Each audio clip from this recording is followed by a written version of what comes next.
السلام علیکم مینوال، امید لرم چې تاسو ټول به روغ جوړ او ټیک ټاک کې. تازه خبر را مخته شوې ده د علیشه 007 پر داود شاه نن په خوش کې راغلو او خپل قاتل یې ښکارا کړلو. د داود شاه قاتل څوک دی؟ قاتلانه حمله پې ولې وکړله؟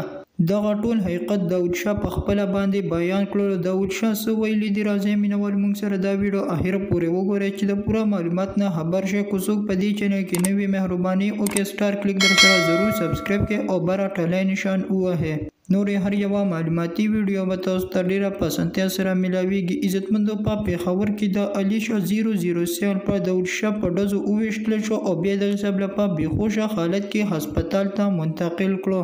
داود شاه د نن تاریخ پورې په هسپتال کې بېهوشه پروت دی او د وینې کمې ورته وینه برابر شوله او د حساب له داود شاه په خوش کې راغلو. د خوش نه پس داود شاه خپل قاتل ښکارا کړلو. وایي چې ماته جان خبیب میسیجونه وکړل، زه پېښور ته راوغوښتلم او د حساب له زه چې کله پېښور ته لاړم نو هلته راته کسان کېنولي او قاتلانه حمله را باندې وکړله. ډېرې زیاتې ډزې را باندې وکړلې. په خپو ولګېدم، د الله تعالی په فضل و کرم سره زه بچ شولم.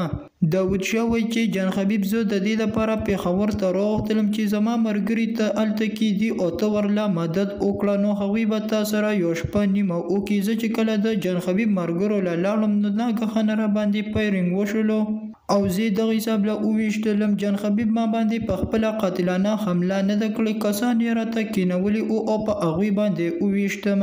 داود شاه وایي چې جان خبیب دې ډېر زر تر زره ګرفتار شي او پولیس ته زما دا درخواست دی چې ښه سخته سزا ورله ورکړلی شي ځکه چې ما باندې د مرګ حمله وکړله. زه بچ شولم، دا به ما باندې بلم د مرګ حمله کوي نو زما پولیس ته دا درخواست دی چې هغه دې ګرفتار کړي او ښه سخته سزا دې ورله ورکړلی شي چې بیا دپاره داسې حملې نه کوي. دا وه زموږ نننۍ ویډیو. نورې معلوماتي ویډیوګانو لپاره په دې چینل کې اوسئ. والسلام.